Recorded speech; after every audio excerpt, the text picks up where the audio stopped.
Վերարտադրողական առողջության ծառայությունների լավարկման նպատակով վերջին 10 տարում ներդրված 40-ից ավելի ուղեցույցերն ու մոտ 20 գործելակարգերը, որքանով են նպաստել մեր երկրում ապացուցողական բժշկության զարգացմանը։ Մասնագետները ամփոփում են արված աշխատանքներն ու քննարկում առկա բացերը։ Արդեն մենք շատ դրական արդյունքներ ենք տեսնում, օրինակ մայրական մահերի նվազում, հղիության վարման ընդհանուր ընդունված պրակտիկաները թղթի եւ պարտադիր ինչ-որ տեսք են ստացել, ինչը ենթադրում է, որ ծառայությունները միասնական եւ նույն մակարդակի են դառնում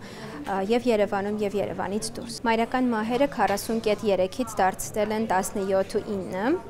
այսինքն նվազում է, մեզ մոտ արձանագրվել 100,000 ծնունդի համար է հաշվարկվում։ Միջազգային ստանդարտներին համապատասխան ուղեցույցերի պրակտիկ կիրառությունը նպաստում է նաև կեսարյան հատումների նվազեցմանը։ Կան ուղեցույցեր, որոնցում քայլ առ քայլ ասվում են ցուցումներն ու հակացուցումները։ Աշխարհում կեսարյան հատումների թիվը ցավոք սրտի գնալով բարձրանում է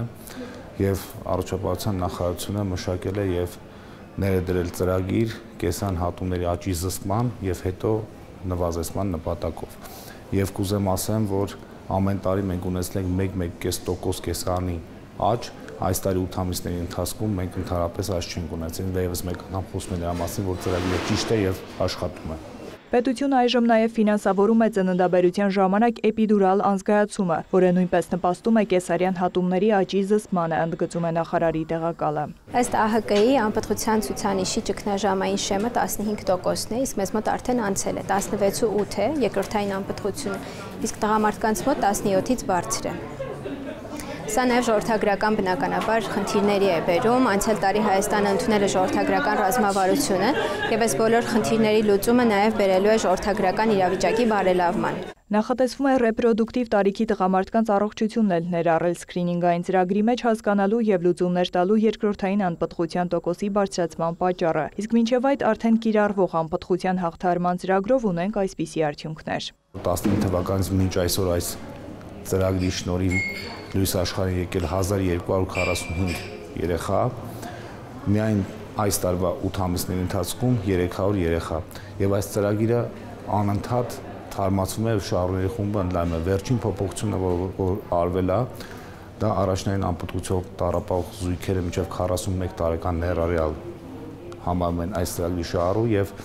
մինչև 36 տարեկան ներառյալ երկրորդային անպտղություն ունեցողները, որոնք նախկինում միայն փոխհատուցում էր սահմանամերձ